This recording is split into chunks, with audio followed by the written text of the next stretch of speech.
예레미야 선지자가 하나님께서 보이시는 그 환상을 보게 됩니다.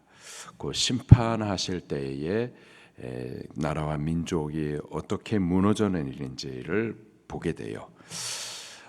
이 말씀을 보면서 그 전쟁의 비참함을, 아직 전쟁이 일어나지는 않았지만 그 전쟁이 나타날 때의 모습을 환상 가운데서 미리 보는 거예요. 그러면서 참담해야 합니다. 오늘 우리 시대에 이러한 전쟁이 있다면 어떤 모습인지 좀 상상하면서 이 말씀을 좀 받을 수 있기를 바랍니다. 먼저 23절 말씀입니다. 시작. 보라, 내가 땅을 본즉 혼동하고 공허하며 하늘에는 빛이 없으며. 혼돈하고 공허하며. 하나님께서 창세기 1장에 태초에 천지를 창조하셨었죠. 창조하시기 이전에 이 땅의 모습은 보면 혼돈하고 공허했었어요. 또 빛이 없었던 때였었죠. 마치 창조 이전에 하나님께서 만져서 모든 것을 질서 있게 아름답게 하기 이전에 그러한 어둠 자체의 상황을 지금 보고 있는 거예요. 만약에 지금 대한민국 가운데 전쟁이 일어나면 어떻게 될까요? 그야말로 칼싸움이 아니잖아요. 핵전쟁이 일어날 건데 그야말로 혼돈하고 공허하며 모든 전기들은 다 끊어지고 빛은 없고 어두움 자체일 겁니다. 24절도 같이 읽을게요. 시작. 내가 산들을 본즉 다 진동하며 작은 산들도 요동하며. 산들을 본즉, 산, 성경에서 산 하면 흔들리지 않는 견고한 안전한 터를 묘사를 하는데, 근데 산들이 진동하고 작은 산들도 요동한다. 어디 한 군데에 우리 안전한 곳이 없는 거죠.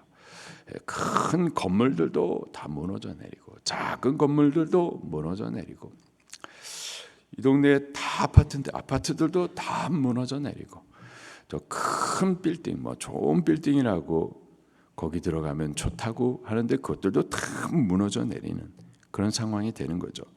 전쟁 나면은 남는 것이 없습니다. 25절 말씀도 읽을게요. 시작.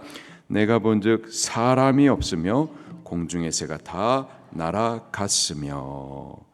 다 죽고 또 포로로 끌려가고 또 공중의 새조차 그렇게 하나도 없는, 아무것도 없는 황무한 땅이 되어지는 거죠. 26절에 보니까 보라, 내가 본즉 좋은 땅이 황무지가 되었으며.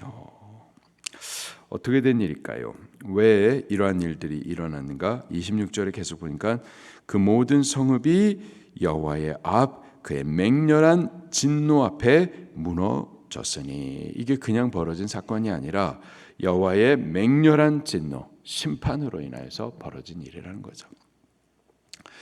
무슨 전염병이 돌고 또 기근과 또 흉년으로 인하여서 경제적인 어려움을 당하고 또 전쟁의 칼로 인하여서 사람들이 이렇게 괴로움 당하는, 그게 그냥 있는 일이 아니라 여호와의 맹렬한 진노, 죄에 대한 하나님의 심판 때문에 벌어지는 일들이라는 거죠.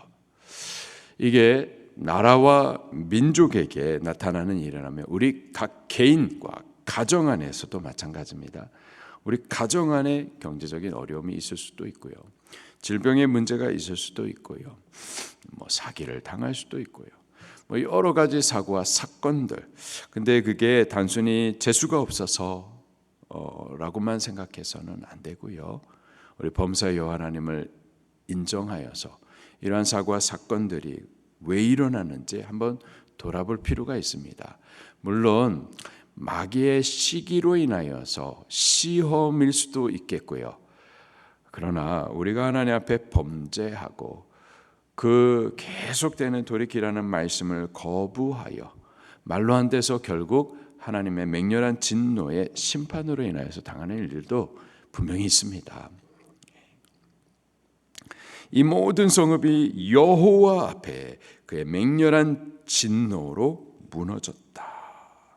결국 남는 것이 무엇인가? 28절에 보니까 이로 말미암아 땅이 슬퍼할 것이며 위에 하늘이 어두울 것이라. 슬픔과 어둠만 남는 거죠. 이런 일들이 있을 것을 선지자를 통해서 하나님께서 계속 말씀해 오셨습니다. 28절을 계속 보니까 내가 이미 말하였으며, 이런 일이 있을 거라고 하나님께서 계속해서 말씀하셨죠.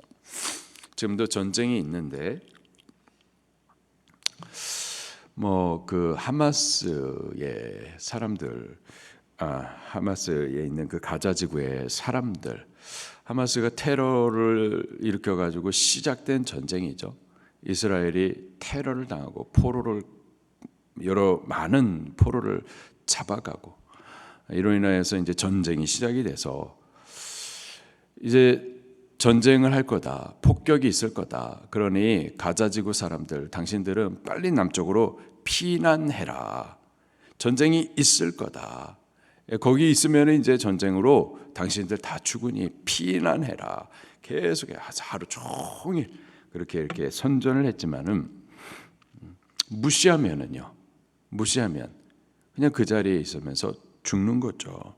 하나님께서도 심판이 있기까지 그냥 참으셨다가 돌연 심판하시는 것이 아니고요. 이러면은 하나님의 심판이 있다. 맹렬한 진노가 쏟아진다. 황무한 땅이 되어진다. 선지자를 통해서 끊임없이 심판이 있기까지 끊임없이 그렇게 말씀을 하셨던 거죠. 내가 이미 말하였으며 그리고 작정하였고, 작정하신 후에는 후회하지 아니하시고 그리고 그 뜻을 돌이키시도 아니하리라 하셨음이로다.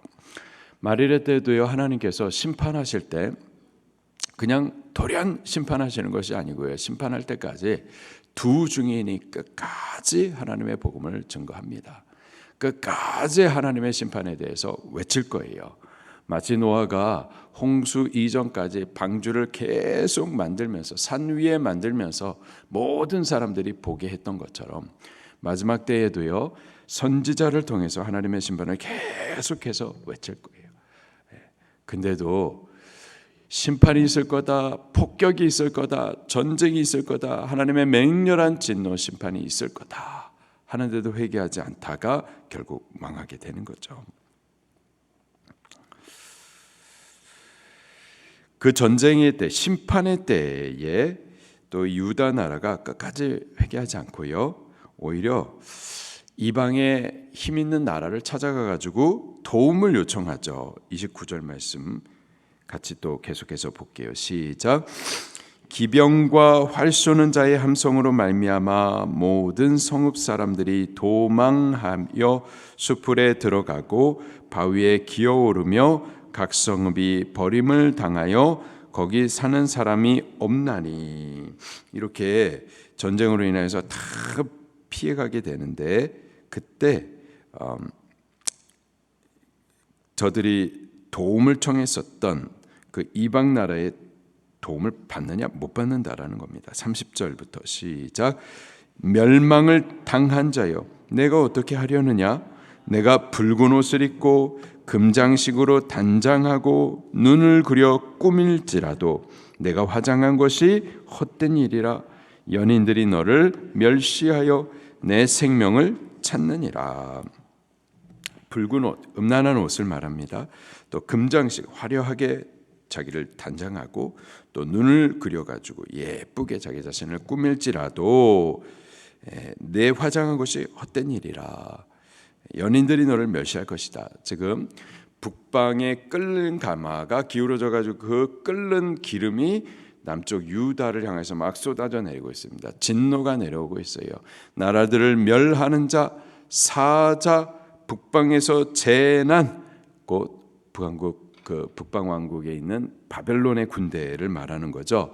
그들이 계속해서 이제 내려옵니다. 그러니까 남쪽에 있는 그 힘에 견줄 만한 큰 세력, 곧 애굽이라는 나라가 있었는데 그 애굽 나라에게 가가지고 도움을 청하는 거예요. 우리 좀 도와주세요. 하면서 붉은 옷을 입고 금장식으로 단장하고 눈을 꾸며가지고는 그렇게 화장을 해가지고 그들을 의지했었던 거죠. 하나님 하시는 말씀이 이거예요. 멸망을 당한 자여 어떻게 하려느냐. 너 그렇게 화려하게 화장하고 단장하고 그렇게 꾸몄는데 그 헛된 일이 되었다. 도움이 되지 못한다는 거죠. 연인들 바로 유다가 의지했었던 나라들 말합니다. 그들이 너를 멸시한다. 내 생명을 찾는다. 절대 도움이 되지 못한다라는 거죠. 하나님의 심판이 있었을 때 하나님 앞에 엎드려져야지 하나님의 심판이 있는데 다른 것으로 우리가 도움을 찾을 수가 없습니다. 그때 고통하는 소리가 31절에 이렇게 표현이 되고 있어요. 시작. 내가 소리를 들은즉 여인의 해산하는 소리 같고 초산하는 자의 고통 소리 같으니 이는 시온의 딸의 소리라. 그가 헐떡이며 그의 손을 펴고 이르기를 내게 화가 있도다. 죽이는 자로 말미암아 나의 심령이 피곤하도다 하는도다. 여인의 해산하는 소리, 특별히 초산하는 자의 고통하는 소리. 초산하는 자의 고통하는 소리란 전에 한 번도 해산해 본 경험이 없는 이러한 고통을 알지 못하는 이전에 이러한 고통이 없었었던 그런 큰 고통을 고통하는 그러한 일이 있을 것을 말씀해 주시죠. 이렇게 하나님께서 결국은 유다 나라를 진멸하실 텐데, 그런데 이 진멸하심 가운데에도 하나님의 긍휼하심을 또 약속을 하고 계세요. 27절 말씀을 같이 또 봉독할게요. 시작. 여호와께서 이와 같이 말씀하시길 이 온 땅이 황폐할 것이나 내가 진멸하지는 아니할 것이며, 황폐할 것이나 내가 진멸하지는 아니할 것이다. 그 기둥을 싹 잘라버리겠지만은 그 구루터기는 남겨두실 것이다 라는 하나님의 아예 버리시지는 않고 남겨두시고 다시 일으키실 그 소망의 메시지를 남겨두십니다. 하나님은 죄에 대해서 반드시 심판하시는 분이세요. 공의의 하나님이십니다. 우리가 멸망받지 않기를 원하셔서 선지자를 통해서 계속해서 불편한 말씀을 주시는 거예요. 죄에 대해서 말씀하시고 죄에 대한 심판에 대해서 말씀하시고, 죄 말하면 누가 좋아하겠습니까? 죄에 대한 심판을 들을 때 누가 아멘 하면서 좋아하시겠어요? 그러나 하나님께서는 죄에 대한 심판을 하셔야만 되기 때문에 심판을 받지 말라고 선지자를 통해서 죄를 말하고 죄에 대한 심판을 끊임없이 말해 주는 거죠. 그 말은 심판받지 말기를 원하시는 거예요. 그럼에도 불구하고 끝까지 죄에서 돌이키지 않으면 하나님의 심판이 있을 수밖에 없는 거죠. 그러나 하나님은 그분의 중심은 우리가 멸망받기를 원치 않는 거예요.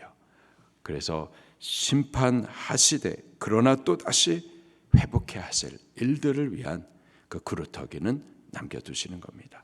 심판하시되 긍휼은 또 베풀어 주시는 거죠. 먼저는 우리가 심판받지 않도록 먼저는 회개하고 돌이키기를 예수님 이름으로 축원합니다. 그리고 혹 우리의 죄로 인하여서 심판 중에 있다 하더라도 하나님께서는 아예 우리를 버리시는 분은 아니고 그 긍휼하심을 나타내시는 분이시기에 심판 중에 있다 하더라도 다시 하나님을 찾으면 긍휼하심이 풍성하신 하나님께서 우리를 일으켜 주실 것을 믿고 다시 또 일어설 수 있기를 예수님 이름으로 축원합니다. 말씀 붙들고 통성으로 기도하시겠습니다.